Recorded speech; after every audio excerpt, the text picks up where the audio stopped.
Life doesn't die suddenly. When we are born, we got our death sentence. We are only trying to kick the can around a bit. You've been a rebel since day one, since you were a kid. I know I will die a failure in my life, no matter what I do. My blessing is you die a blissful failure. If life goes as quickly as we know it does, what is the most important thing in life? When it's such a brief life, if you want to do little things, there's lots of time. If you want to do something big, there's not enough time. In the middle of nowhere, this planet is floating around and you and me sitting here and blabbering like this, not knowing a damn thing. If both of us are peaceful, this room is peaceful. As simple as that. This place is peaceful right now. Yes? Depends. Can a successful, ruthless businessman be at peace? What would you say I should dedicate my life to? See, you're trying to drop like 10 commandments from whatever I'm speaking, don't do that. What is true is only what you have experienced. Rest is all imagination and belief. Yeah, what a boring life though, no? Very wrong approach. Really? You make it seem like it's easy. It's not easy to It do is for most simple. people. Something you should know only by experience. Do you think you know?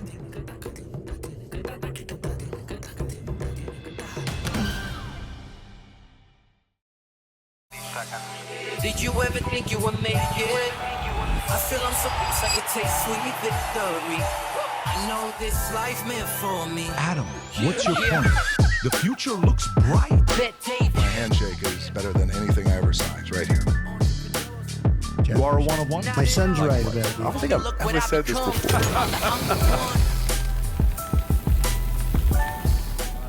So a lot of students from Iran and southern India. They used to study there because I think that's when the revolution happened. Pre-revolution, you're thinking or post?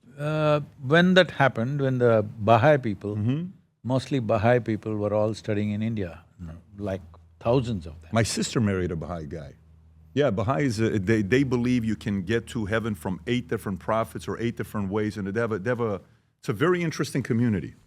But Sadhguru, it's great to finally do this with you. Sitting down having a conversation. We've been trying to do this for a while, but I'm glad. I know for the audience who knows you, they know you. For the audience that doesn't know you, your students, your reach is all over the world. I mean, we were talking about the location you have in southern India, 10,000 square miles. Your location in Tennessee, 23,000 acres. You guys have that beautiful statue of 112 feet in India, which we were just talking about a minute ago, which people visit. You get billions of views. A lot of people call you rebellious a little bit, like you're a rebel. I don't know why you're a rebel, you know? Interesting people follow your teaching, Will Smith, Matthew McConaughey, Logan Paul, and others, but it's great to finally have you here with us. So I got a simple question for you, okay? I'm 47 years old. We just celebrated my dad's 84th birthday. Okay, and we know how life is. Life goes by fairly quickly, okay? I feel like just yesterday I was 23 years old, like an hourglass, right? If life goes as quickly as we know it does, what is the most important thing in life, in your opinion? You must have a vehicle like that. Say that again? You must have a vehicle like that. Yes. To move fast enough. Yes. Well, that one doesn't have an engine. I need an engine know in that that. one to go fast. But I'm saying you must be F1. Do you really believe that? To move fast, to If make you value progress? your life, because for what potential a human being carries, even if you live for 100, it's just not enough. For the potential… if you want to explore the potential of being human, if you live in a limited way, 100 years may be too much. But if you explore the full depth and dimension of what it means to be human, 100 years is just nothing. So you need to be like an F1 machine. Really? So for you, it's like the most important thing is to seek what your biggest potential is, like what your capacity is, get close to it? No, I'm not saying I'm in a race or something. What I'm trying to say is, if you're conscious that you're mortal, which I think everybody should be. Unfortunately, they're surprised, always. Surprise means so foolishly surprised. The most obvious thing in our lives is we are mortal, we will die one day. But most people believe that other people die. They never think they will die, the other people die, they're dying people. No, you and me will die. So they're like, they always think… It'll never happen to me, I'll never get sick, I'll never get cancer. It's the other guy that's gonna happen Yeah. to, but not to me. I get it. So… How do we deal with that? How do we deal with the fact I'll that… tell you, just 2 years ago, there was a sage in southern India, in Karnataka, and he was 111 years of age. That man spent his entire life in service, he did so much work all his life. He became a monk when he was 17 years of age, and he lived a dedicated life. And he was still working hard and doing things, but unfortunately he slipped and fell and broke his hip. Which is the worst thing to do at 111. Yes, but out of that he didn't recover, within a few days he died. So all the newspapers reported, he suddenly died. They came and asked me, what do you think, this was such a great man? I said, man, at 111, how does somebody die suddenly, huh? What are you guys made of? At 111, you die suddenly? No. A full life and well, you need some reason, something has to break to die. Either your heart has to break, liver has to break, head has to break, something has to break. Well, fortunately for him, without spending too much time hanging around in a hospital, he died within 3 days after the fall. So I'm saying, life doesn't die suddenly. When we are born, we got our death sentence. We are only trying to kick the can around a bit. So when it's such a brief life, for the intelligence invested in us, for the potential invested in us, if you want to explore something, then you have to move fast. Got it. So you're about… There's two mindsets, okay? And I'm having a conversation with one of my friends, his name is John. And we're talking about the statement about, time is running out. We don't have a lot of time left. And he says, Elon Musk told me something. He says, Elon told me time is running out, but we also have a lot of time left. Which one do you believe in?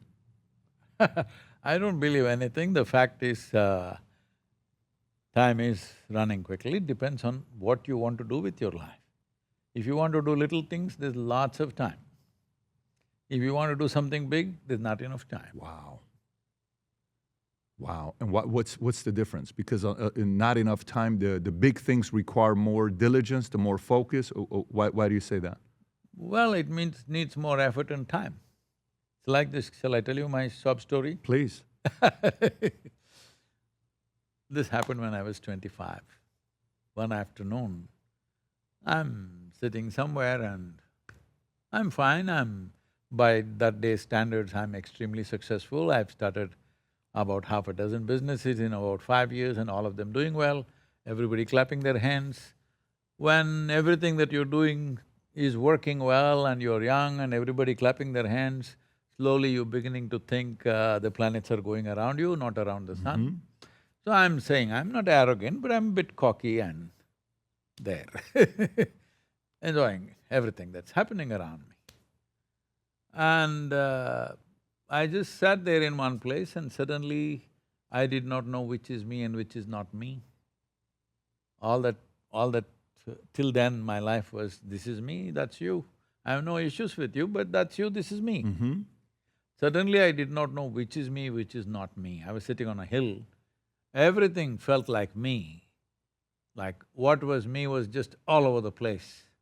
I thought this lasted for 10–15 minutes, but when I came back to my normal consciousness, about 4.5 hours had passed, I didn't realize the time. For the first time in my adult life, tears were coming. Me and tears were impossible. But here I was, and then every cell in my body was dripping with ecstasy. I was a super skeptical person. I'm skeptical about everything. And when I shook my head and asked myself, what am I doing here, what's happening? The only thing my mind could tell me was, maybe you're going off your rocker. 25 years old. Yes. Then I ask my closest friends, hey, something is happening to me, I'm just blissed out. If I sit here, I think it's 2 minutes, 6, 7 hours are gone. I'm just completely, smashed out within myself. I said, hey, come on, what did you drink? Did you find mushrooms in the hill? This is the kind of thing, I knew there was no context for me. So I experimented with this. Then I discovered, if I simply sit here, if I remove my hands off my psychological process, every cell in my body bursts out with ecstasy. Today we have proven this in the laboratories. Some of the top scientific laboratories in this country, we have proven this, that if you do this, that the bliss factor is up in a huge way. The endocannabinoids in the brain are up by 70% in a matter of 6 weeks of practice. So, when I realized there's nothing to be done if you just simply sit here without touching your physiological process or your psychological process, every cell in the body bursts out with ecstasy. Chemistry itself becomes ecstatic. Today we have substantial scientific evidence for this. Then I thought, who wouldn't want to be blissful? Free. No drug, no alcohol, no nothing, you don't have to go to heaven, sitting here, you are ecstatic. Who doesn't want it? So I was 25 and I sat down and made a plan. I had the world's geography in front of me and I made a plan in 2.5 years' time. On that day, the world's population was 4.82 or 8.84, somewhere there. And I said, I will make the whole world blissful, entire humanity blissful in 2.5 years' time. See, it is 44 years now. Since 25. Yes, it's nearly 45. Now, well, people say I've touched over 2 billion people. That's not my idea of the world. 8.4 billion, they've increased, the population almost doubled since then. Well, I know I will die a failure in my life, no matter what I do, but I will die a blissful failure. So I'm saying a whole lot of people are setting up petty goals for themselves, and then I say, I did it like this. What's the point of this? Human imagination, human capacity to think and project is such that if you really apply yourself, what you want to do cannot be done in one lifetime. So, my blessing is you die a blissful failure. If you think you're a great success, that's because you had petty goals. You have petty goals. Yep. Small goals. Yes. Got it. So no matter what, if somebody is pursuing big goals, you have to accept the fact that that person's gonna probably end up being a blissful failure. You're not gonna fully reach your potential. You cannot. It's just that if you take 2 steps, next generation may take 2 more steps or 10 more steps, we don't know. At this phase of your life, by the way, when you're saying all this stuff, what is your core principle? Like if somebody asked me, Pat, you spent time with Sadhguru for a couple hours. I said, I did. What is his core 3 principles? What would I tell that person? I don't have any principle, life is my only principle. Everything else is made up in your head, isn't it? My principle versus your principle, we can have a fight.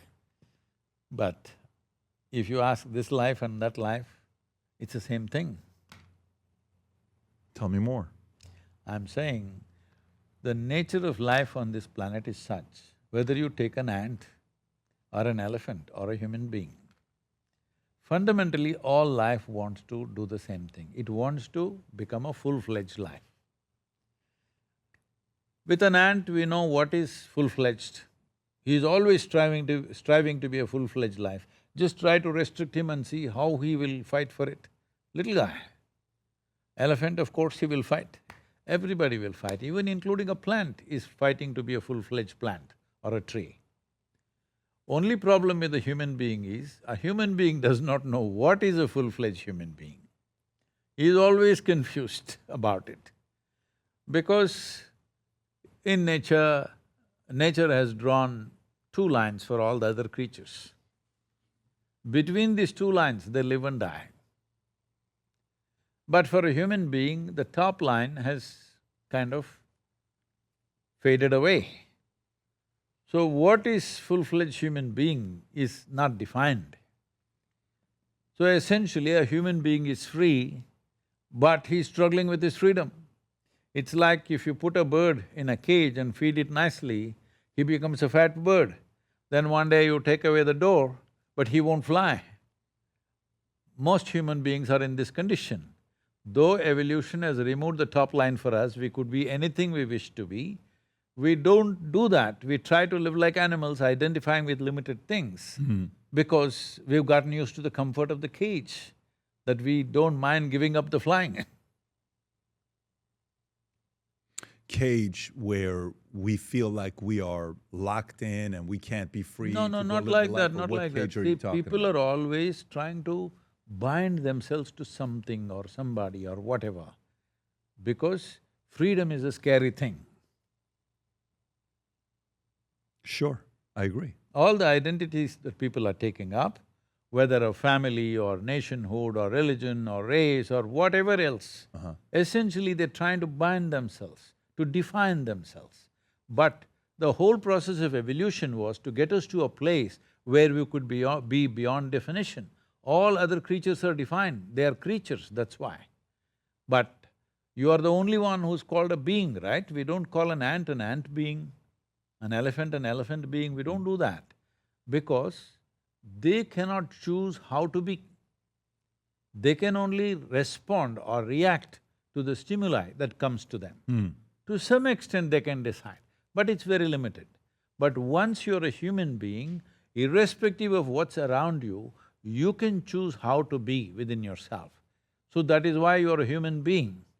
Too many human beings are trying to defy that possibility and act like creatures, reacting like every other creature. You have a 35-year-old daughter, right? We're talking about family earlier, I think you said, if I'm not mistaken. What are you telling your daughter when she's younger? Are you telling her, honey, you can grow up to be anything you want to be? Or how are you shaping her mindset when she was younger? When she was very young, when she was 3.5 months old, she started traveling with me. So, always we are traveling different places, and every other day we are in a different home because I always stayed in many people's homes. So, she grew up without too much identity like that. And as a rule, I told everybody, don't teach her anything. Don't teach her anything. Yes, don't teach her ABC, 1, 2, 3, Mary had a little lamb, because I don't care whether Mary had a lamb or not, okay? Just leave her alone, because a child's intelligence is a certain kind, they're drinking in life, let them drink in life, why are you corrupting it with your ideas and nonsense? So I told them, you can play with her, you can be with her, you can chat with her, but no teaching anything. No nursery rhymes, no ABC, no 1, 2, 3, no nothing. So she just grew up, because I treated her like I would treat any other adult. So she never realized that she's a child. She went about doing things. When there are big issues and problems, I said, hey, this is what the issue is, what shall we do? Means she would come up with her own wacky answers to those situations, which is way beyond a child normally. But child has a certain intelligence. A child is much closer to life than most adults are. Instead of learning from a child how to be life, adults are busy teaching their rubbish to them all the time. So, well, let me skip those things, and then I wouldn't have sent her to school, but my travels were too crazy. I had to send her to a school where there's minimum amount of schooling. When she was around 13 years of age, something happened in the school which upset her. She came home and… At 13? Yeah. And then she said, you're teaching everybody so many things, you're not telling me anything. I said, see, I don't do anything unsolicited. Now that you come, sit down. Then I said, this is all you have to do in your life. Never look up to anybody. Then she looked up, her eyebrows went up like this, what about you kind of expression on her face. I said, especially me. If you look up to me, probably you'll nail me to the wall. It's no use. You must see me how I am, the way I am. It is of immense value because I'm here, there, everywhere at the same time. You must look at me just the way I am. Don't look up to me. Never look up to anybody. That's powerful. Never look down on anybody. If you look up to somebody, you'll exaggerate things in a positive way. If you look down on somebody, you'll invent negative things about them. If you don't look up or look down, you look level at life the way it is, effortlessly you will navigate your life. Yeah. She is a living manifestation of that today. What does she do today? She's a classical dancer. She's a classical dancer. Oh, that's right. And her husband's a top 5 classical musician, which is pretty amazing. So never look up, never look down. If you look up, you exaggerate. If you look down, you will look for negative things. Yes. That's interesting to be thinking about. Now, your parents, mom and dad, who had a bigger influence on you as a child? I never was influenced by anybody. They tried, but they couldn't. Even when you were a kid? Yes. So you've been a rebel since day one, since you were a kid? The thing is, these words, these are all cliched words. People say you're a rebel, you're this, you're revolutionary, whatever. Essentially, it's like this. For me, when I was just 4.5 years of age, one day I suddenly realized I don't know anything. Don't know anything means I don't know anything at all. So if somebody gives me a glass of water, I'm staring at this water for 3-4 hours at a stretch because I don't know what the water is. I know I can drink it, I know how to use it, but I don't know what it is. Actually, even today you don't know what it is. Even today you don't know what it is. If you find one drop of water somewhere in another planet, we say life is possible. Yes? 72% of your body is water. So, with all this scientific knowledge, we still do not know what one atom really is. We know how to use it, we know how to fuse it, we know how to break it, we know how to explode it on somebody else, but we don't know what it is. That's how fantastic this creation is. But we want to draw conclusions all the time. So, if I found a leaf, I'm just staring at it 5-6 hours. If I sit up in the night in my bed, I'm just staring at the darkness for the whole night. My father, my dear father being a physician, he started thinking I need psychiatric evaluation. At 4.5? Yeah, from 4.5 onwards. So I'm just staring at something like this, I can't take my eyes off because I still don't know what this is. I can't shift my attention to something else. When I don't know what this is, how do I go to this? So in this condition, they sent me to school.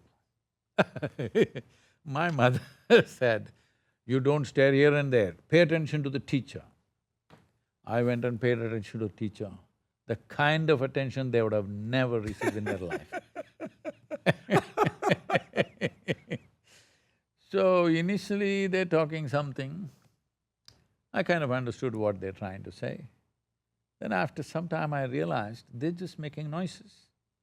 I'm making up the meanings in my head. See, if I start speaking in any of the South Indian languages right now, it'll be just sounds for you, isn't it? Or if you can speak Farsi, it's just sound for me. Language is a conspiracy between both of us. I make one sound, you make up the meaning. So when I realized, I was just 4.5, I realized they're just making sounds, I'm the one who's making meanings in my head. Hour after hour, different teachers come, they make noises and go. So I decided not to make meanings out of it, just listen to it, full attention. I'm listening, the funny sounds they're making.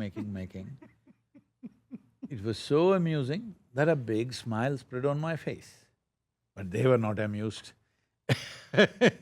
So my schooling went like this. Most of the time I got lost on the way. Sometimes I went when they caught me. Otherwise, mostly I got lost. And about 18 years ago, I think, this school where I studied over 55 years ago, they came and said that it is their 125th anniversary and I must come. I said, please, the trustees had come. Said, see, I'm not a good example for your students. I'm not just a not good student, I was not even a student. I only came there when it was absolutely necessary. Otherwise, I never came there. Why me? Then they said, our school has produced federal ministers, our school has produced film stars. So you went to a very good school. It was a good private school. It was reasonably, yes. Okay. I don't know whether it's good or not. I was not a judge of I that mean, school. it produced you, federal minister, so it's like Federal ministers, film stars, cricketing stars. private school. Private Yeah, school. private Okay. school. How many students total? That school must have been 1,500. Okay, so it's a good-sized school. Yeah. Okay. So, you are the only mystic, you must come. I said, okay, and I went there. So the same quadrangle, the same oppressive buildings all around you, I just looked around. Couple of big trees which was there when I was a student there, that was also gone, they'd built something else up there. Then I looked around, what to say to these people. Then I saw this classroom and I suddenly remembered. I was 12 years of age. One afternoon, the teacher is asking me some question. By then I've come to your place, if I look at you, I know your past, present and future, but I don't hear what you're saying. I can see so many things, but my attention is such that the sounds that you utter are just going somewhere, but I know everything about other things that are happening within you. So the teacher is asking some question. I'm full attention, I'm not distracted, full attention, but I don't hear what he says. So, for about 35 minutes, he makes effort to get some response from me. Those are times when I did not speak for days on end, because when you don't know anything, what do you say? I played, I went to the field and played every day, but classroom I escaped. Because they want me to talk this and that, I don't want to talk something that I don't know.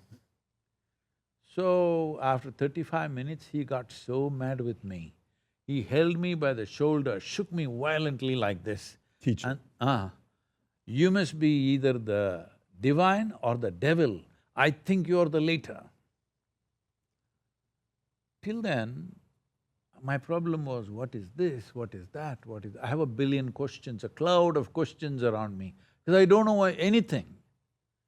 One thing I was sure of, this is me. This guy confused me about this also. Is this divine, is this devil, what the hell is this?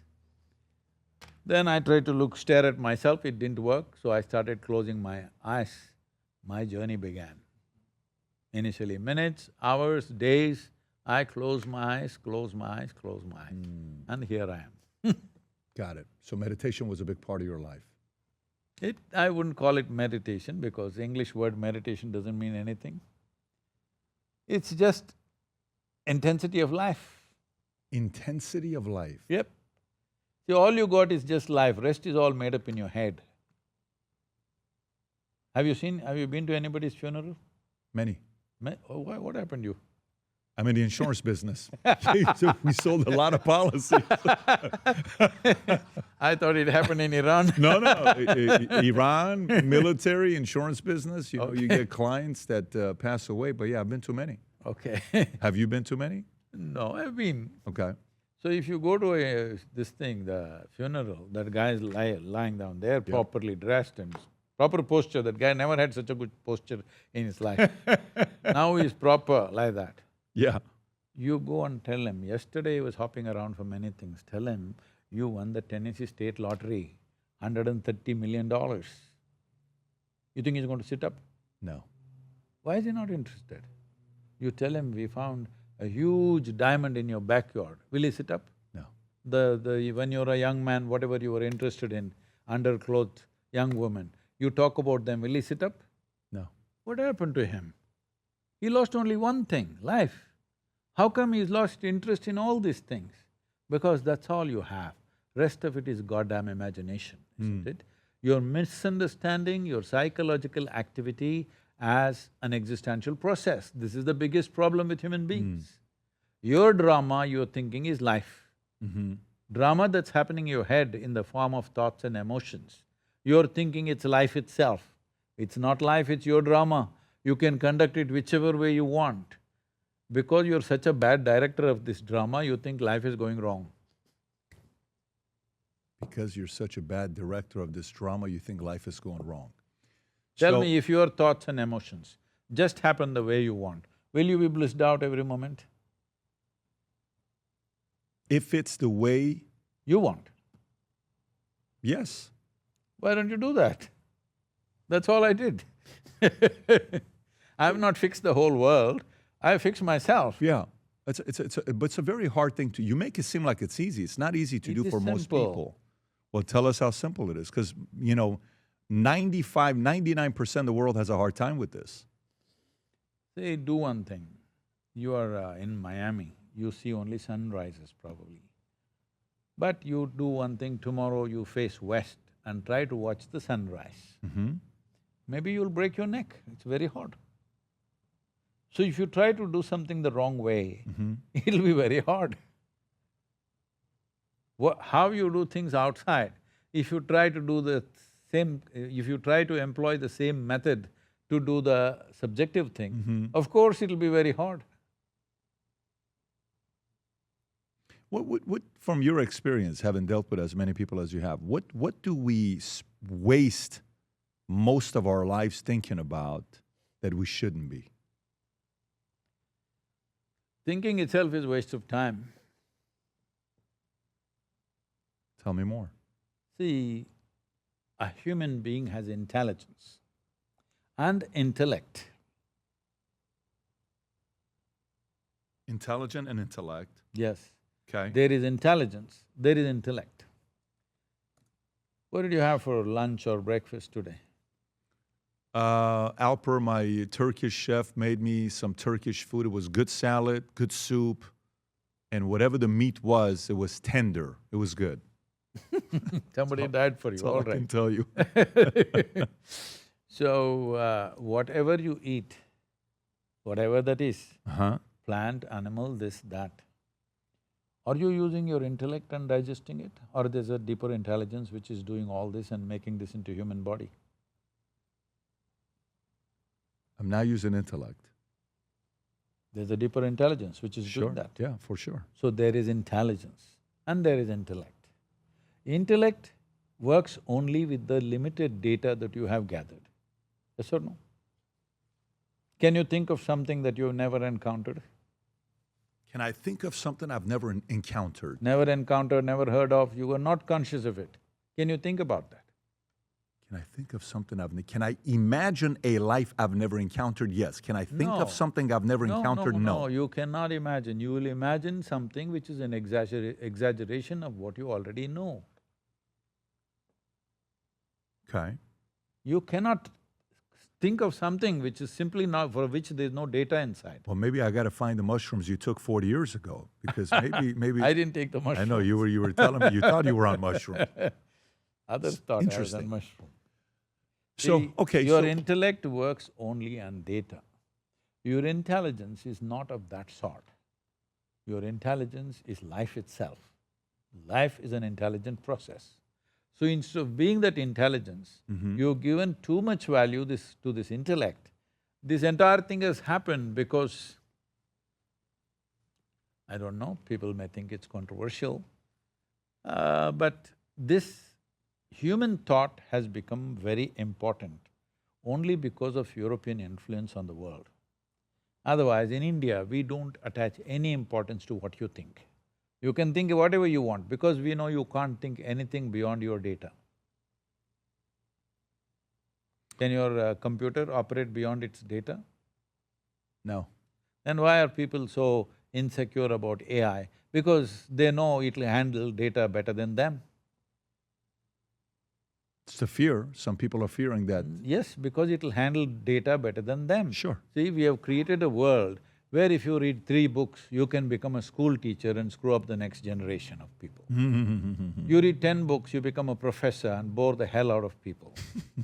You read just 1 book and you become an agent of God. I read nothing and people accuse me that I'm a mystic. This is a strange world. So with little data, people have been running businesses for a long time.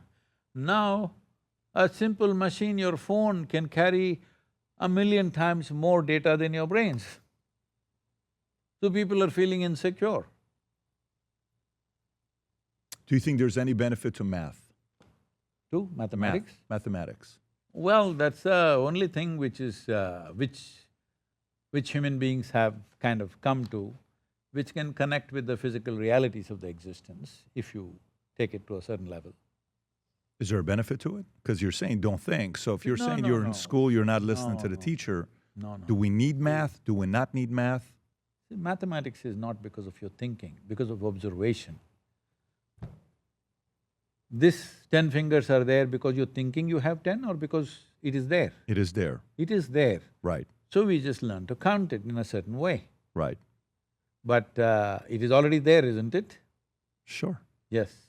So we didn't invent it. It is there, we observed it. Right, but you are taught mathematics, as if you're saying at 25 you had a half a dozen businesses, you had to be good in numbers, no? Of course. Because I had 10 fingers too, But I hope you made more than $10. a lot more. Okay, so then you don't have a million fingers. So I know you've done well. It's just, see, we're Indians, we invented the zero. We know how to add 0 to 10. Sure. How many zeros is the question, that's all, right? Right. Right. But when you say, the idea of not needing to learn, No, I'm not saying there's no need to learn. All I'm saying is, there is no distinction between intelligence And and intellect. intellect. Intellect, let's say intellect is in one part of your head and it's like your phone. There are a lot of people who are addicted to the phone, they can't keep it down, they're going into rehabilitation. sure. So this is the same condition. You don't know how to keep your intellect aside and just employ the other aspects of your life. All the time it's on. From what? From the limited data that you have. Same things it's repeating in permutations and combinations. It cannot come up with anything new, but your intelligence is not like that. If you give it necessary focus, it'll penetrate into anything and open doors in the universe. You said something to your daughter. You said, I won't teach anyone Unsolicited. unsolicited. Why is that? Why is that Because it won't work. because it's like the whole concept of when the See, student is ready. Unless one is receptive, Sure. what is the point pouring things on them? You go and pour water on a rock, will a tree grow out of it? No. No, you have to wait for it to melt down to become soil. When do you know that the student's ready? Huh? When do you know the student's ready? I can see the eagerness in their face. Purely based on the eagerness. The people ask me, Sadhguru, how long will you live? I said, the day I see any boredom in your faces, I'll be gone. If I don't see thirst in your faces, I'll be gone. Who do you think you are? Like, if the average person, who do you think you are? If the mirror's put in front of you, who do you think Sadhguru is? Just pure life. No mess up with anything. No philosophy, no ideology, no belief system, no nothing. I have not been messed by the world in which I live. I'm just the way the Creator intended life to be. Lot of siblings? Huh? Lot of siblings, brothers, sisters, or no? Brother one, 2 sisters, one passed away. And where are you at in the… Sorry to hear about one of your sisters, but I'm the last one, so you're the youngest, yes. which makes sense. Have you ever seen these videos when it's 4 kids and the youngest one is the most vibrant, craziest one out of all of them? We have 4 kids, and our youngest one is very different than the other 3. Do you think there's something there where you kind of watch your siblings or no? No. I didn't pay attention to them. I knew them very well, but close, but I was close, very close to the family and friends, but I was aloof too, very aloof. I just spent a lot of time in the jungles, forest areas around the city. If I found 10 rupees at that time, I bought 2 loaves of bread and a couple of eggs, and I disappeared into the jungle. When I ran out of food after 3 days, 4 days, I came back. So there would be searches all over, police complaints and everything, but after some time they realize wherever he goes, he comes back. Even till today? Even till today you find yourself going back home? Now there are too many homes all over, so wherever I go, I say it's my home, so no problem. That's interesting. What would you say, for someone like you, I'm curious how you would answer this. What do you think is your biggest accomplishment in life? I have no accomplishments. You said you don't have any accomplishments? No, I don't think so. I'm just doing my best, that's about it. I don't make a big deal about what's happened, because I know In my perception, I'm not even doing 2% of what I can do, because to create situations which are conducive to create what you can do is very difficult in the world. Why? Because to convince everybody that this is possible, to make them see this is possible to do this. I told you, I thought I will get everybody blissed out in 2.5 years' time but everybody is so invested in their miseries, you can't get them out of it, though they want to be blissful. It's not that they don't want, they want to be, but they can't make up their mind. That's interesting. What's been the most difficult thing you dealt with, even today? Do you have challenges with anything in your life that you have a hard time with? There are many challenges every day. There's no day without challenges. And I don't have a hard time with it, because I don't give myself a hard time. And I've not given this freedom to anybody that they can give me a hard time. So you don't give people the freedom to give you a hard time? No. Okay. So how does one do that? See, because this is possible because I'm not a vested interest in any way.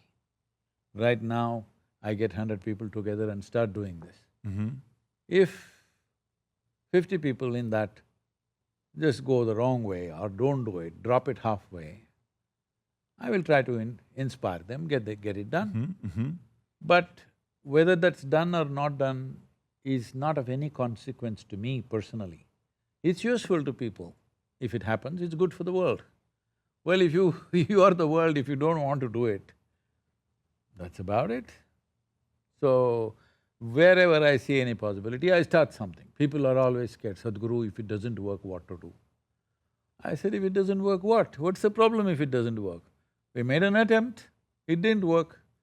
So just about anything, whether it's agriculture, environment, health, education, you name it, in every field I'm there. Now many things have come to such a scale that we have become global leaders in some of those things. But many other things have not worked. But I don't think they're failures. At least we made an attempt, maybe somebody else will carry it on tomorrow. But the important thing as a human being, if you do not do what you cannot do, no problem. But if you do not do what you can do, you're a disastrous life in my perception. I don't want myself or anybody around me to be that kind of disasters, because this is the problem with most human beings. They're not even doing what they can do, because they have fear of failure. What is failure in this life? You'll die one day, hello? Everything that you think must happen, you attempt. It may happen, it may not happen. Because for anything to happen, the situations have to be conducive. World has to receive you. World may reject some things that you say. Well, big people, Gautam Buddha was poisoned, Manzoor was poisoned, Jesus was nailed. Well, you can say they're failure. They're not failure, they did what they could do. People were who they were around them. Do you read a lot? Are you a big reader or no? One time, way back, but I don't get much time to read anymore. One time way back. See, what I did was, after I finished my high school, I took a year's break because I decided I'll educate myself. I don't want to go through the education because it was quite silly for me to go sit in a classroom and they're talking some stupid stuff for 1 hour, which is in 5 minutes you could know this.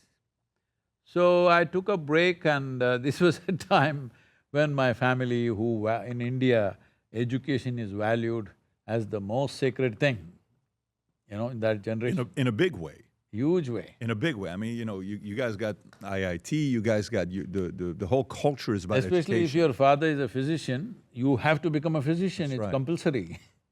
Did any of the kids become any of the siblings? All three failed, they didn't go. So everything came on me. Wow. So, my father is like academically very top guy in his time. He studied with lot of hardship, and he has preserved his textbooks, medical textbooks, his notes, handwritten notes, piles and piles of notes. He someday wants his children to take up all this stuff. So he's telling me all this. I said, see, I'm not going to be a doctor. that's for sure. Don't pin this on me. I said, I'll educate myself, I don't want to go to college anymore. I'll finish my high school and then I decided I'll go spend time in the library. Mysore University had a fantastic library, it still has, I think. So morning 9 o'clock it opens, closes at 8 in the evening. At that time, I was so physically active. I was like all over the place doing all kinds of things, in the jungles, climbing mountains, all kinds of stuff. You won't believe what all I did. This is what age? From the age of 11, 12 Okay. onwards. So, now I'm 18 and I've just cleared my high school and I don't want to go to the university, which is unbelievable in my family that you don't want to educate yourself is like a crime.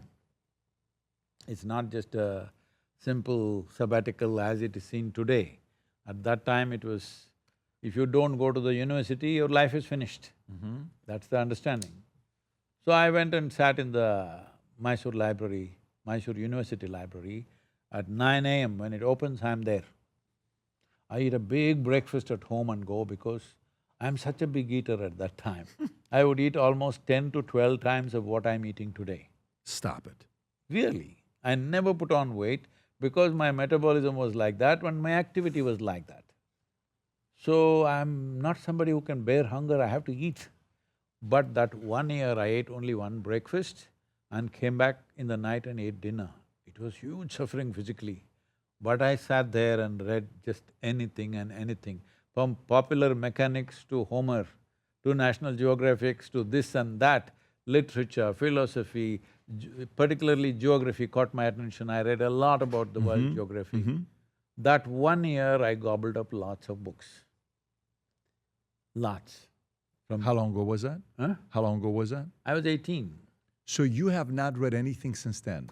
Not much. I read some literature because I found a taste for literature. But in the last 25 years, I hardly can even read a newspaper.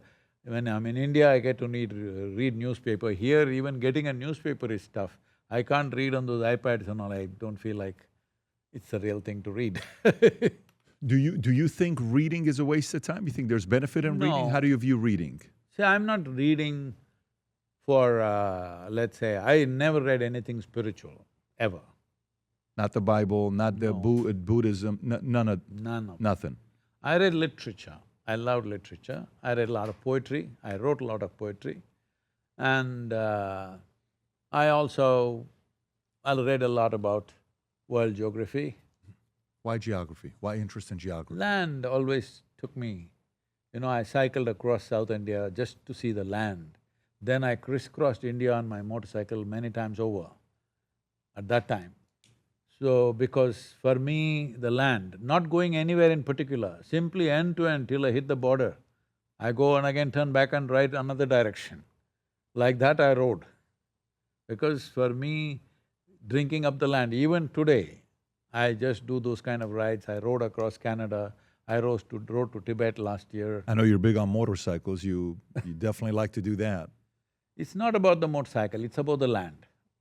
It's The not fe- about the motorcycle, it's The about the land. very many features of the land, Yeah. the way the world is, this is the planet we live on, all right? If you're not interested in that, then what? Why'd you only have one kid? Huh? Why one kid? I said only one mistake I make, I never repeat my mistakes. Is that really why? Actually, I never wanted to have children, but my wife said she felt that she may feel that she has missed that experience of having a child. So I said, okay. Now my daughter decided not to have children, so it's fine. Why didn't you want children? Hmm? Why didn't you want children? I had a lot to do and everybody's mine. All the people who are with me, they are more than my children. But you didn't want to have more kids? You didn't want to have 5, 10 kids?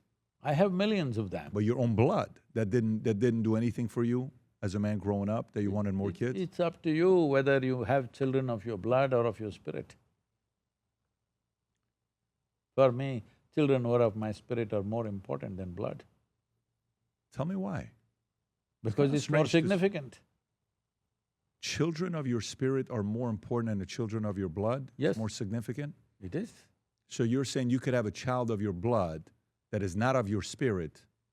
No, no, no. It can be of your spirit also, But for that, you don't have to be of your blood.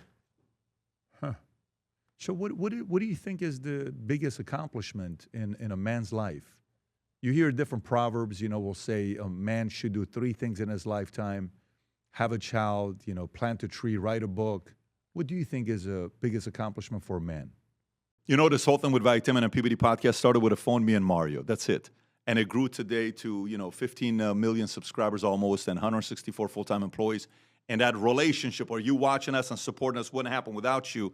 But did you know 51% of you that watch the content are not subscribed to the channel? And it would mean the world to us if you could press that subscribe button and notification. Why? It allows us to grow, hire more, do bigger interviews, have a bigger team, and deliver a better product to you. So if you haven't yet, if you don't mind, press that subscribe button. It would mean the world to us. Thank you so much. Well, plant a tree. It's not an accomplishment, it's a sensible thing to do. Have a child. Well, not a must now, because we are already 8.4, 8.5 billion people. So you think we have plenty? Huh? You think we have plenty? We are more than plenty. In the beginning of 20th century, we were 1.6 billion people. Today, we are 8.5 billion people. We are wonderful, but we are just too many. There are a whole lot of people who will start a campaign against me. Oh, he's depopulation person. It's not about depopulation, it's about sensible living. The only problem we have on this planet is the human footprint, isn't it? The only problem we have is a human footprint. Human footprint is too large. You think that's what it is? Suppose you were an ant, you would understand what I'm saying. If you were a microbe, you would understand. If you were a bird, you would understand. If you were any other creature on this planet, you would understand. Human footprint is too large. In the last 70 years, 74% of the vertebrate population on the planet has disappeared. 82% of the insect population has disappeared. 92% of the freshwater life has disappeared. We're just working towards our own extinction because without us they can live, without them we cannot live. So when will we come to our senses? If you talk about this, now there's competition between religions, this religion is producing more children, so another religion wants to produce more children. This debate is going on big time in India. Well, all of us will go towards destruction like this. One thing is, individual human beings' footprint is too large compared to what it was 100 years ago. What 10 men used to consume, today 1 man is consuming, or what 100 people used to consume, 1 man is consuming. Just look at this. Your grandfather, how many sets of clothes he had and what you have? You have 25 times more than him, yes or no? True. Unless he was a Maharaja or something. No, true. So our footprint as it is larger, our aspirations are larger. You can't curtail human aspiration, but you can manage or plan human population. But we are in competition, my blood versus your blood. Well, both the bloods will spill one day. Interesting. Yeah, I wonder, because if somebody asked me right now and said, okay, what did you pick up from the conversation? I would say, 1, pursue your potential. If you want to do something big, you don't have a lot of time. If you want to do a lot of small things, you have a lot of time. Take your time, you're fine, right? Okay, that's one thing I took away from you. Accomplishment is, hey, what should I dedicate my life to? What would you say I should dedicate my life to? Is the answer going to be to each his own, whatever you want to dedicate it to? Is there anything worth dedicating my life to? See, there's only one thing that human being or any other creature seeks, its own well-being. His well-being is in its becoming a full-fledged life, isn't it? A tree, if you go beneath the earth and see how the plants are fighting among themselves to become full-fledged life, so is an insect, so is a bird, so is an animal, so is a human being. Only thing is, human potential, as I said, is not defined. It's left to you, how far you want to go. So when this is the case, if we think of doing everything physically, inevitably we'll be in conflict. Let's look at it this way. See, whoever you are right now, you want to be something more than who you are right now, isn't it? Sure.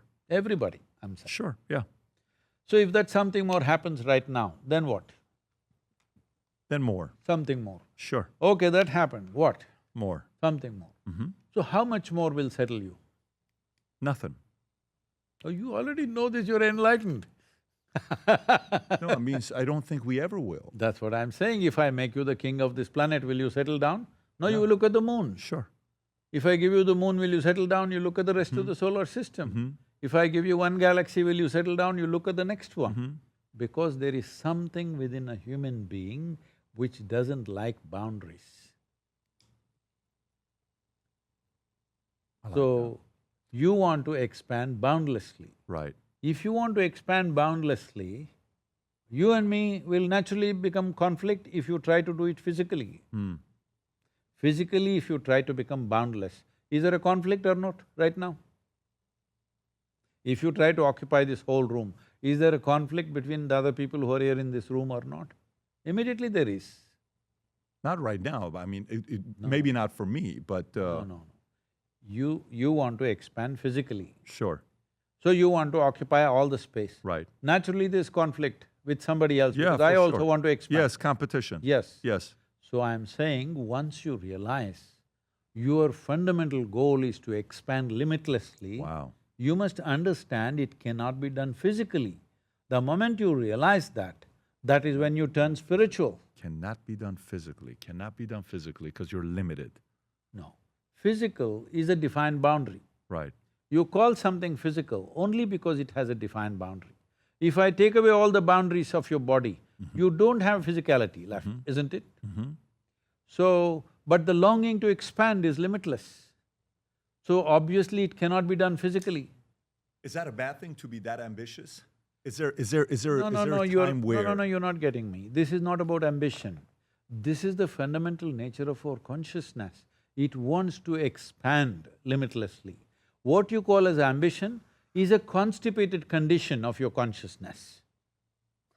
Constipated ambition of your consciousness? Your ambition is a constipated expression of your consciousness. Your consciousness wants to expand limitlessly. Your ambition wants to do it little by little. Got it. Because it understands life only physically. It only understands life See, physically. everything that's physical about you, where did you get this from? Everything that's physical about me, where did I get it from? Where did I get it from? The Turkish guy today. Right. That's right. The food that you've Yes. eaten, right? Yes. The food that you've eaten. So from this being this big baby, you became like this, just the food that you've eaten. Where did that come from? From the soil that you walk Sure. upon. So what you call as myself physically is just a piece of this planet. You picked it up, but suddenly you're thinking, this is me. It's like this. There is water in this glass. This is not me right now. If I drink it, does it become me or not? I don't know if it becomes you. You 72% of your body is water. I know, but I don't Where know. did it come? You picked it up from Mars, is it? You drink it. Of course. Sure. So that's how this will become me if I drink it. It'll become you temporarily until you go to the bathroom. Not everything will go to the Not bathroom. all of it, yeah. Yes. Some of it will become me or no. Sure, absolutely. What we drank yesterday, 10 years ago, has become us or no? Sure. There's blood in your body, I think so. What do you think? Sure. It's so, I'm saying what you eat and drink all came from the planet. Yeah. You borrow something, you eat and make it a part of yourself. Well, let me ask you this. You said something about boundaries, competition, physical, all of that. Constipation, I said. Right. So on the physical side, there's a lot of wars going on right now. There's a lot of Don't bother, we'll come there. First, let's address the human problem. Because if you don't understand the human problem, you think war is political. No, it's human. Oh, I know that, and I think the part I'm trying to qualify with you is there a, you know how they say, let's do a peace deal, Sadhguru, let's do a peace deal, let's do a peace deal. Is there such a thing as peace in a world when everybody has different beliefs and different ideologies and different religions? They're saying, let's enjoy this weekend. They're just saying, let's Right. enjoy this weekend. Instead of, let's go back pass to war on the on Monday. problem to our children and go away. Huh. And what would you say to them? It's it's inane, if not insane. I didn't say insane, I said inane way of handling life. Because, you know, there was a time when people were inviting me to all kinds of world peace conferences. I genuinely believe these people are working for it, and I went for a few global ones. Then I realized, for a whole lot of these people, conference hopping is a profession by itself. Then one very big one where 42, Nobel laureates are attending this, they invited me to speak there, I went. Day one, I sat there and heard everybody reading out their speeches, all Nobel laureates. And day two, post-lunch, there's one Nobel laureate speaking and then I'm speaking. I'm in the front row listening to every word, thinking, really we are working for world peace. Then this man comes and puts his file down on the podium and he never looked up. He just read. I just sat there counting pages and listening to every word. 42 pages he read. Then I looked around, the whole hall, except the hotel security people and the staff who were standing, everybody's asleep. Asleep. I thought this is really world peace, you know. It is world peace. He was that bad. And then my turn to speak, I went up, most of them were like this. Then with my bullhorn voice, I chanted. Then everybody sat up, what is this? Then I said, here we are talking about world peace. How many of you can genuinely put your hand on your heart and say, your mind is peaceful? They were at least honest enough. They said, no, our mind is not peaceful. Sure. I said, if you can't make your mind peaceful, how the hell are you going to make this world peaceful? Where are there millions and millions of minds working at once on every aspect? You can't keep your mind peaceful, but you want to make the world peaceful. Making the world peaceful essentially means we can make 8 billion people's minds peaceful one way or the other, isn't it? How do you do that though, when Then everybody thinks in a different then after way? the session was over, I inquired, how come uniformly everybody was sleeping? Said, no, Sadhguru, yesterday evening there was a Bacardi festival. Oh, free alcohol. Free alcohol was flowing and everybody is peaceful. Yeah. That is how people are trying to be peaceful now. Soak your brains in alcohol in the weekend, or there are more potent things in Florida, I'm sure, to make them peaceful. Florida have more than alcohol. You gotta think bigger than that. That's what I'm Miami, saying. Yeah, They have more potent stuff to make them peaceful. for sure.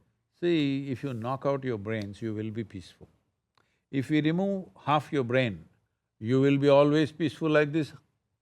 So essentially, you do not know how to handle your own intelligence. That's the only problem human being has, isn't it? If you had the brain of an earthworm, you would be quite peaceful, you wouldn't need anybody's help.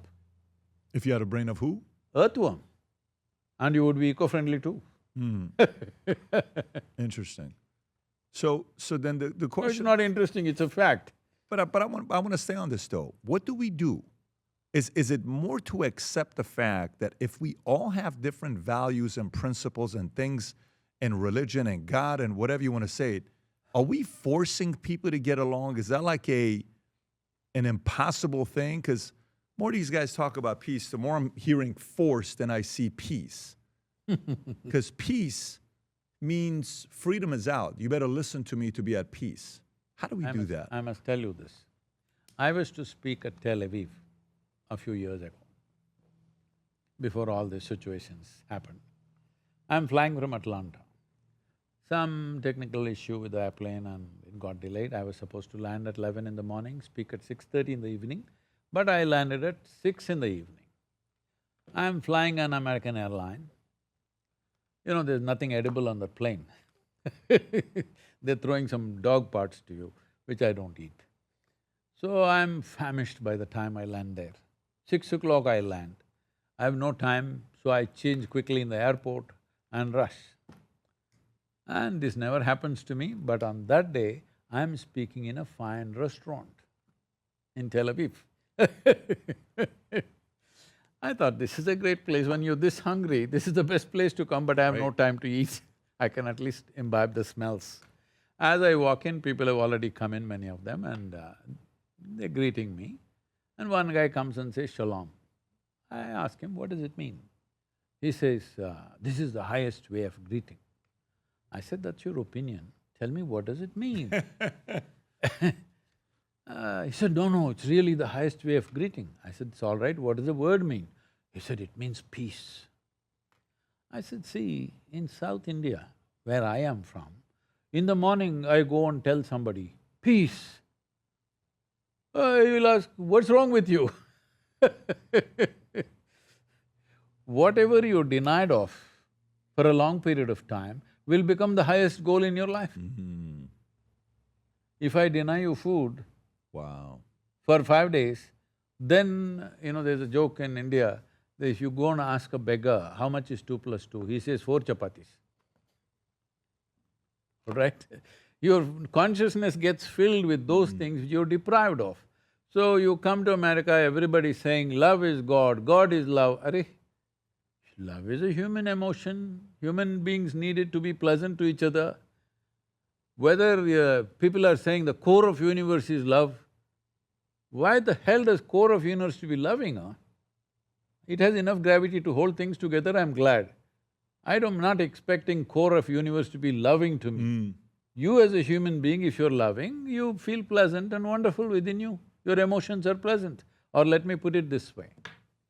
See, being pleasant is important for a human being, experience being pleasant. If your body is pleasant, we call this health. You want it? Say yes or no, man. Health? Health. Yes. See, clear yes. Absolutely. Not to me. Every cell in your body must hear it. It's very important.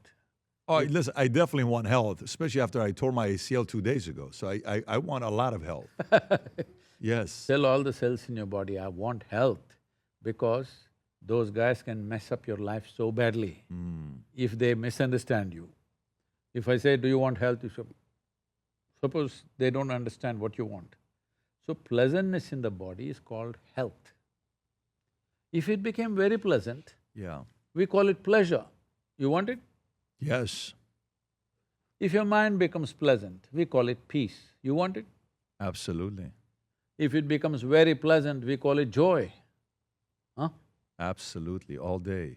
If your emotions become pleasant, we call it love. All day, twice on Sunday.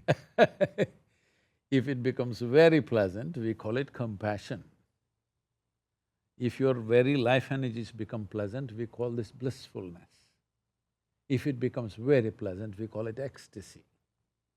If your surroundings become pleasant, we call it success. Only to create pleasantness in your surroundings, you need the cooperation of many forces around you. But pleasantness of body, pleasantness of mind, pleasantness of emotion and pleasantness of energy is 100% your business.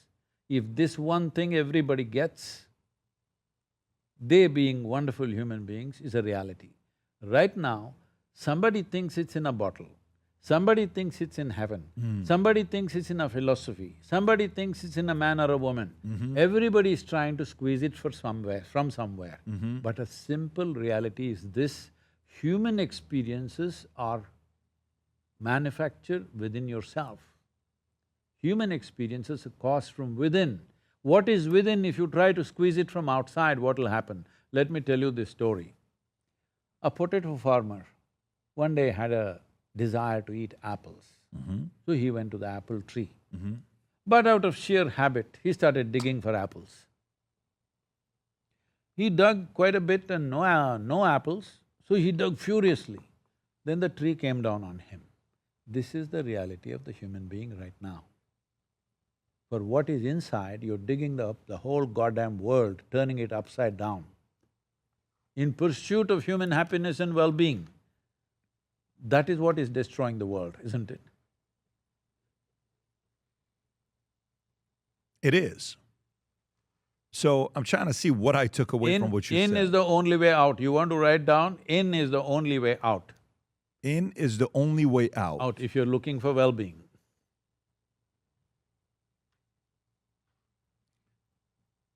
So you haven't answered my question yet, though. So world peace. We'll come to world peace. You've not even handled the human being yet. I understand that. I understand that. But See, world peace is just a slogan, okay? It's just a slogan and it's a profession for some people. I agree.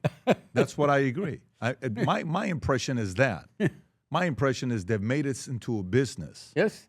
I told you, conference hopping itself That's is a right. big business. Well, I mean, it's just a guilt factor, right? You know, well, let's do this and let's do that. See, And if you want to create a peaceful human being, or if you want to create peaceful human beings, society. it's… No, there's no… See, all these are words. Let's get to this. Society, world, global, this thing, family, all these are just words. Actually, there's you and me here. If both of us are peaceful, this room is peaceful. As simple as that. This place is peaceful right now. Yes? Depends. I can cause some havoc if I want. We don't want that. We want peace. I'm is what we saying want. if you and me are peaceful, Yeah. this is peaceful. Right.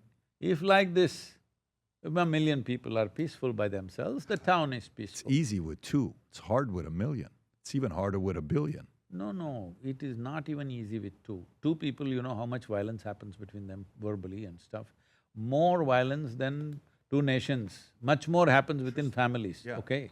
So it is not possible to have between 2 people or 10 people or 1 million people or 1 billion people. It is only possible that you can be peaceful. You. Yep. So 1v1, you. Yes. Because human experience is caused from within, not from outside. Got it. In is the only way out. Let me ask you, can a successful, ruthless businessman be at peace? Can a ruthless, successful businessman who's a winner be at peace? Only if he is at peace, he can win, otherwise he'll make a fool of himself. Tell me more. Are you the guy? No, depending on that, I'll choose my words. Will you say you were like that back in the days? Like when you were running a business? Like it was… See, the word ruthless is not something that I would associate myself with. But am I always seeing how to make things work? Yes. See, you're successful not because you want to be successful. You're successful because you do things the right way. This is something we must understand. You know, I was talking to somebody in a conversation and at that time, now that whole thing, the Pakistani teams have broken down very badly, unfortunately. But at that time, India-Pakistan cricket match means it's a big deal. biggest in the world. It's like World Cup is one. Sometimes you guys are even more than World Cup. Yeah, now that Pakistani teams have collapsed, whatever reasons. But at that time, this guy asked me, Sadhguru, last question, how to beat Pakistan in cricket? I said, see, if you want to beat Pakistan, you must send Indian army. Cricket means, don't beat Pakistan, hit the goddamn ball. Why are you trying to beat Pakistan? You just have to hit the ball right. In this emotion of wanting to beat Pakistan, you will do something stupid. So I'm saying, for you to be successful, it's not because you're ruthless, because you want to win, you will win.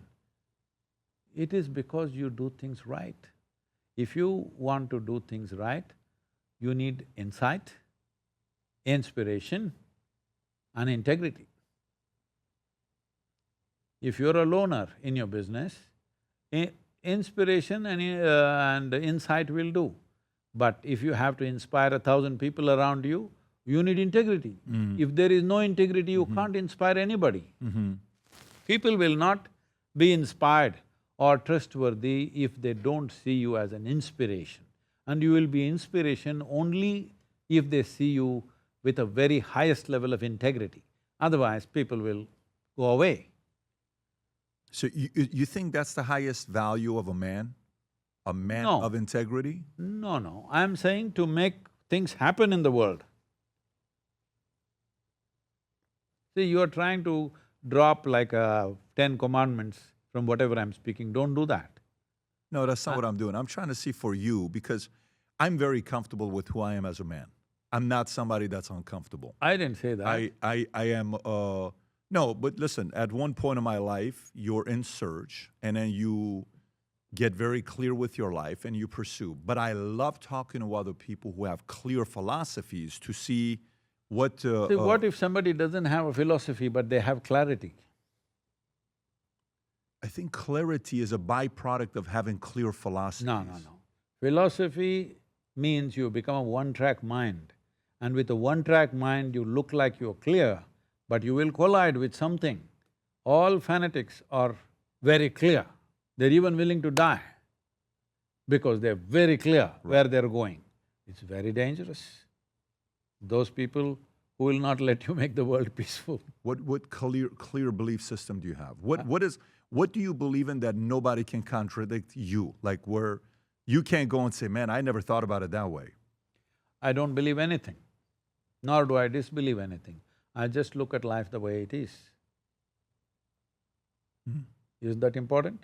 If you want to navigate through this life, you must see things the way they are, not the way you want to see. The moment you believe something, you will see it the way you want to see it. Then how do you know between right and wrong? How do you know between right and wrong? Well, if it works for this life and every life around you, that's the right thing to do. If it doesn't work for life around you, it's not the thing to do. It's not about right and wrong. What is appropriate to the life around you right now? That's what you do.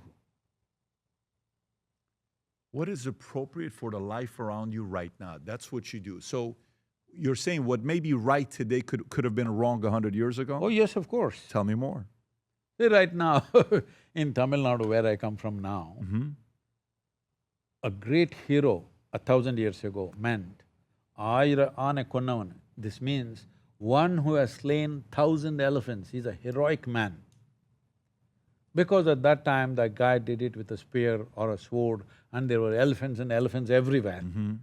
So if you kill 1,000 elephants, you were honored as a great hero. Today, if you touch one, you'll be in prison. Things have changed. Situation has changed. Elephants have not changed. Elephants are the same elephants, its life is valuable to itself. But situation has changed, what we think is right and wrong has changed, isn't it? So if 100 years from now… See, in United States, I see there are lumber competitions. I think, hopefully they're gone now, but they were there even a few years ago.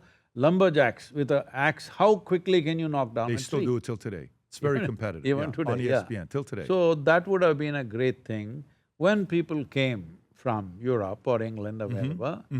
So who can cut the tree quickly? That guy only could build his house first, his family would be safe, things like this. But today you want to cut down all the sequoia trees because you got a big axe and you got big muscle. It's stupid to do that. At that time, it meant something. If you're a man, if you can cut down a tree quickly, you could build a house, you could do this, you could build a bridge, you could build a boat. So many things were there. So I'm saying what's right today may not be appropriate tomorrow. So that's why it is very important that you're looking at life for what it is and do the right thing for that, not some fixed idea. You don't think there's 100% right things to do today, 100 years ago, 1,000 years ago? I mean, you can't be saying that. Anything that nurtures life around you is the right thing to do. Anything that destroys life around you is not the right thing to do, all right? Because we are life. We didn't drop from somewhere else, we are life. The highest value that we have is life. So, if you have one philosophy and I have another philosophy, inevitably we will fight somewhere. Philosophy is one thing. You believe one thing, I believe another thing. We will fight somewhere, it's just a question of time. Why are we creating such divisions and trying to patch up? As human beings, we breathe the same air, we come from the same soil. If you and me are buried in the same place, the worms eat us and make us the same soil once again. Why are we not getting the point right now? Let me ask you, what do you tell people when they ask you for marital advice? What do you tell them? Marital? Yes. Don't mess it up. What do you tell them? What advice do you give? See, two people come together. Initially when you come together, you have a need for the other person, the other person has a need for you. Right. The need is physical, psychological, emotional, maybe economic, maybe social, Sure. so many aspects. When you come together, you come because you need it. But after some time, you think only that person needs it. This is the problem. You always remember, I have made this relationship for fulfilling my needs. Then you will approach it with little humility. But if you think I'm fulfilling that person's needs, then you will do things which are unfortunate and unpleasant to each other. Think marriage is a good thing? Like, you think men should experience marriage or to each his own? See, if you do not know how to allow another person to walk all over you a little bit, you may be in your own illusion of who you are. So marriage is that place where it need not necessarily be marriage, it could be even your own choice of how you do things. But you're loving another person means some part of you should go. See, this is why the English term falling in love is a good term. You don't rise in love, you don't climb in love, you don't fly in love, you fall in love. Something of you must fall. You're willing to take a part of you and throw it away so that the other person is accommodated, which is a very good thing because this is what yoga means. Yoga means union. The word yog means to yoke or to unite. So right now, union is not my philosophy or your philosophy. Do you breathe? Do I breathe? Yeah, Of course. So what you exhale, the tree outside is inhaling. What it exhales, you're inhaling. Are we in yoga or not? Sure. We are, but we are not conscious, that's a problem. I started a whole movement in southern India just by making people experience this, made them sit there and said, see what you're exhaling, trees are inhaling. What they're exhaling, you're inhaling. Today we planted 138 million trees, living trees, because of this one experience in Did you say 138 million? Yes. Wow. Don't say, wow, it's not enough, it's a drop in the ocean. Yeah, I mean, that's still more than the average person, you know? The average person, I don't think, has See- planted one. See, that's the problem. Why are you an average person? You're not… nobody is an average person. Everybody thinks he's special. But when it comes to contributing, he becomes average. When it comes to getting, he becomes a big guy. Nobody is average. In his mind, he's special. Why doesn't he do that? It's just, we've been curated like this. Rob, did you get that? Well, we gotta go plant some trees, Rob. We're doing the wrong thing right now, man. We gotta stop the podcast and go out there and do… I'll plant for you. You tell me how many you want. Oh, no problem. Yeah, no problem. Crazy question for you. When I was building my sales team, we built a good-sized insurance company nationally. We licensed 60,000 insurance agents. We had a lot of young guys. And a conversation of sexual desire would come up for men, okay? And some of them, you know, you're married, you're like, hey, so how do you manage the sexual urge that you naturally have? What would you say to them? See, if there are… as I said, relationships happen because of physical, psychological, emotional and social needs, sometimes financial needs also. Right now, I'm not trying to make a statement on this culture or whatever, but it's a fact that we have overly exaggerated the physicality of what a human being is, particularly in these societies, especially in United States of America. I must tell you this, because you have this inner engineering book. I was talking to… we have never hired a marketing agency or a PR agency. We can't afford it, it's just our volunteers working. I have over 19 million volunteers, everybody is a PR for me. So I never could afford, but one guy, one PR guy who's supposed to be maybe fourth or fifth company in the country, he came and did the program. Then I asked this guy, free consultation. I don't pay anybody anything, this is my expertise. Of course, everybody comes to you. So, I asked him, see, we made this inner engineering online program new at that time. I said, see, a few thousand people are doing it, why aren't millions of people doing it? Because whoever comes and does it, they say, wow, wow, but millions are not doing it. He told me one thing, Sadhguru, you need to understand United States. If you are willing to say, you will become rich, or your weight loss will happen, or your libido will multiply 10x. If you're willing to say these three things, I will sell millions of your program. If you're not saying this, I have been through the program, I know how valuable it is, but millions will not happen in What this. was the second one? You're gonna be rich? You will… weight loss will Lose happen, weight, and your libido's gonna 10x. 10x. Yeah. Then I will sell millions. I said, okay, I'm So not… did you try? Did you I am start not saying, willing if to you say come those to my course, your libido's I'm gonna not… 10x? I'm not willing to say those things, I'm okay the way I am. Yeah, so what would you say? What would you say for desires, for men to control their See, desires? See, desire is there. In human body, there is desire. If this desire was not there, you and me wouldn't be born, Sure. all right? Unless you believe you dropped from heaven or something. You born natural birth, right? Natural birth. Yes. So somebody had desire. If the desire is not there, we wouldn't be born. Who would take the trouble of bearing a child and then bringing it up, all this nonsense? It's not easy. No. All this is happening because there is a desire. The desire is there because there is a certain amount of pleasure or satisfaction instituted in that whole system.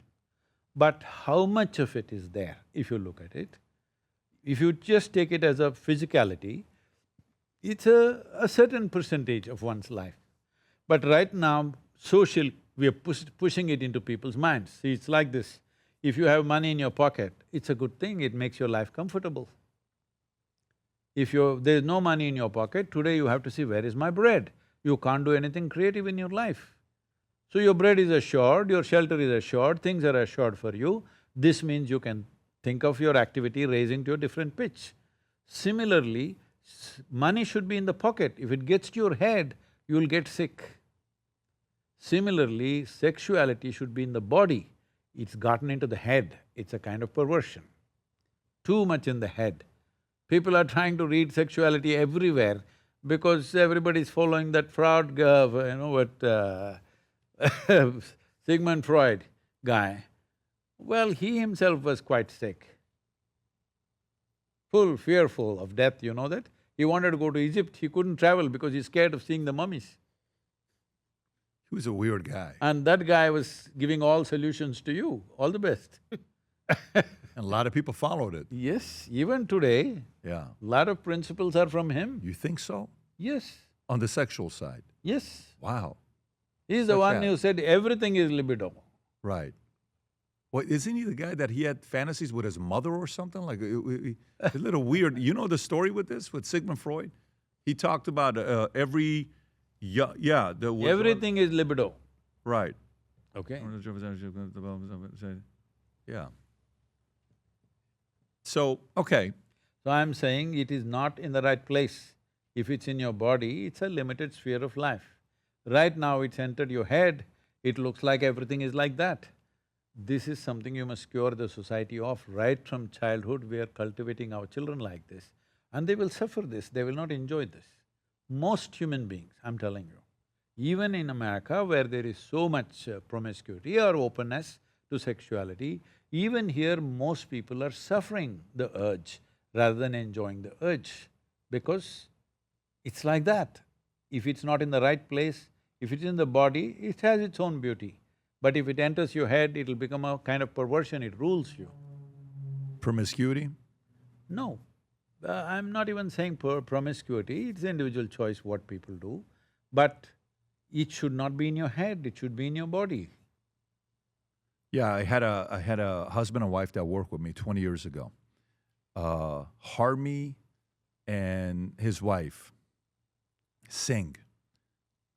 If his wife was around other wives, all she wanted to talk about was sex. It's become socially it's become that, Yeah, that kind of thing. It was, have you read this book? Have you tried this Somebody with your telling husband? me, Tried? she's a senior vice president in a law firm, which is Yeah. one of the top firms in the country. She says, Sadhguru, you don't know, in the lunch hour if you sit there, the only thing, all these men who are over 50, 60 years of age, the only thing they discuss is the woman's body parts. Throughout the lunch, every day, same thing. You just go sit near a window, facing the window, I eat. I can't eat with the people, with my own colleagues. And if they go off-site somewhere, it just goes crazy. Like schoolboys they are. What do you think about that? Too much obsession on that? It's cultivated. Yeah. Well, I mean, nowadays, you're talking about, forget about porn. Like, it's gotten to a point that you got OnlyFans, you got girls trying to break records. There's a girl that slept with, I think, 1,000 men, and what was it, 1,000 men in 24 hours? And it gets so much attention. It gets so much attention. Yeah, this girl right here, she said she slept with 1,057 men in 12 hours. Forgive me, I don't want to ruin her record. It was 12 hours, not 24 hours. I don't want her to get upset. My God. What do you think about when you read stories like this? Because they write about this. They're like, hey, look at this, look what she did, and gets hundreds of millions of views, and she's not even a guru. It's unfortunate because many people come and talk to me how at an early age they were exposed to pornography and what happened to their minds after that. They couldn't think of anything. Whether they look at their sisters or mothers, they can't think of anything else and they feel sick. There have been people I know that who committed suicide. Wow. Because they just couldn't bear it. Very early age, they saw these things and it just ruled them from inside. See, the sexual instinct is there. Without that, as I said, we wouldn't be born. We're here because of that. So, it's not a question of right and wrong. It's a question… see, anything it is, food. How much to eat? There is a certain consciousness about it, isn't it? Because there is food, if you go on eating, you know what will happen. This is also just like that. These are all physical needs which need to be satisfied, not to be pursued like as if it's the ultimate goal of life. You brought up Pakistan earlier with cricket, right? And then obviously right now, some of the stuff that's going on, they're negotiating in Islamabad. I think it's over, right? I think it is over. 21 hours, nothing happened with it. But just out of curiosity, how do you look at these religions around the world? You got Islam, you got Christianity, you got Judaism, you got Catholicism. How do you look at all of this? See, instead of handling those religions, let us look at like this. Do you believe you have two hands? I do. You believe? I see it. I know. You know you have two hands. I know. Yeah. So if I argue with you and try to prove to you, you have no two hands, you know how to make the point to me, right? But so many other things you believe. Why? Because you are not sincere enough to admit, I do not know. I do not know is a tremendous possibility. When you see I do not know, the longing to know, the seeking to know, and the possibility of knowing becomes a living reality for you. Everything that you do not know, if you just believe, well, you believe one thing, that guy believes something else, somebody believes something else. As long as we are separated, we're okay. If you come together, we'll kill each other. What for? Why can't we be straight enough to say, what we know, what we do not know, we do not know. Right now, the simple thing is this. See, this cosmos is such that so-called men of science, they have openly admitted, we do not know where it begins, where it ends. Yes? Science, yes, that's what they'll answer. Men of science have admitted we do not know where it begins, where it ends. Sure. Even the people who claim to be men of God, even they do not know where it begins, where it ends. Some of them still believe the earth is flat and whatever is going on, okay? So even they do not know. In such a vast cosmos, this planet Earth is a tiny little mud ball. Microscopic actually it is. In that, Florida state is a super micro thing. In that, Miami is a super micro thing. In that, you are a big man. This is a serious problem. This has happened only because of what you believe. What you know, you know. What you do not know, if you see I do not know, you will walk gently upon this planet. Because you do not know damn thing actually. In the middle of nowhere, this planet is floating around and you and me sitting here and blabbering like this, not knowing a damn thing. If we know that we do not know, we will walk gently.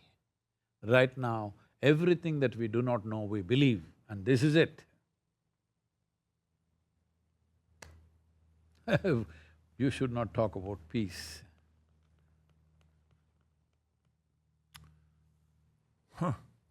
Why can't we be straight enough? What I do not know, I do not know. What's the problem? That's part of faith, though. That's part of faith, because man is trying to answer one question that nobody has 100% answer for. And it's what happens when you and I die. Because who knows? Do you know what happens? Some people are very sure where they're going. They have faith. That's what I'm saying. Do you know where you're going when you die? I'm not going anywhere. I figured out my life fully. What do you think happens when you die? Some things you should know only by experience. Some things you should know only by experience. Yeah, are you ready? Tell me. By experience, I'm saying. I don't want by experience. I want it to be when it's my time, I'm ready. You know, when he wants to take me, he can take me. But do you know? Do you think you know? I'm very clear. Of where you're going to go? Where do you think you're going to go? It's not that you're going to go somewhere, this is all foolish stuff, that you will go somewhere. At least the physical body, you put it back here, into the earth. If you've not done anything eco-friendly, that's… at least that much you must do. I heard in California, they're putting it in boxes and putting in multi-storied building. Yeah. No, please put it back into the soil. That's the only eco-friendly thing probably you're doing in your life. So you'll go back to the soil, your physical part of you. Yeah. But the spiritual part of you. See, spiritual part of you is still a fiction, isn't it? Have you seen anything beyond the body and mind? But that's what requires faith. No, it's fiction, I'm saying. You're saying it's fiction. Right now, if it's not in your experience, Yeah. it's just fiction, isn't it? If it's… See, I will say something. It may be true, Right. but it's not yet true for you, so it's not true yet. That's why I said it's the appropriateness. Because what is true is only what you have experienced. Rest is all imagination and belief. Yeah, what a boring life though, no? If I don't… marriage is about faith, having kids is about faith, moving… Really? Starting a business is about faith. It's about… because of faith you got married? Having faith that it could work, having faith that it's the right person. No. Having faith that, you're gonna be a decent dad and you're not gonna be a failure, having faith that if I build this business, it could work. Very wrong approach. Really? Tell me why. Because about you take a 7 billion people live that way. You take a woman into your life Yeah. with the trust that you will do the right thing with her and make it work, not with the faith that it will work. It will not work like that. Yeah, you don't know if you're gonna do the right thing. Arey, you believe that you'll do the right thing and I believe, because that's faith. You try to do the right thing. Yeah, because… But many times you can't figure out what's the right thing. Well, Let me tell you a joke. Are you Please. okay? You're I like getting jokes. too serious. No, I like jokes. Shankaran Pillai, you heard of him? Who's this? Shankaran Pillai? You not heard of him? No. Can you He's a pull it very up? famous guy, okay? So one day he was sitting in his backyard grumpy and his neighbor looked at him and said, "Hey, what's the matter with you? Why are you sitting like this?" He said, "No, one of those womanly questions she asked me and I got the answer wrong." "Well, what did she ask you?" He said, she asked, "When I get old, unattractive and fat, will you still love me?" The neighbor said, "That's easy, man. You should just say, 'Yes, I will.'" "Yeah, I know, but I said I do." I said I do? What does that mean? See, now is the problem because too many beliefs you have. Because I do. And the wife says, when I get old, fat and unattractive, will Yeah. you still love me? Oh, she said, I do, meaning I love you today, but I don't know if I'm gonna love you in the future. Arey, you are something. When he says, I do, what does it mean? That means he's already that way. Okay. Meaning So- it doesn't matter. So in the house there's a hurricane, so Yeah. he's sitting in the backyard, Yeah. waiting for the hurricane to settle. So I'm saying, you need to figure your life out. You will not do everything perfectly well. You That will do part. some things right, Yeah. some things wrong. But the important thing is, if you have love in your heart, you will try to do the best. Yeah. Your best, not the best, always understand this. Your best, you're doing your best.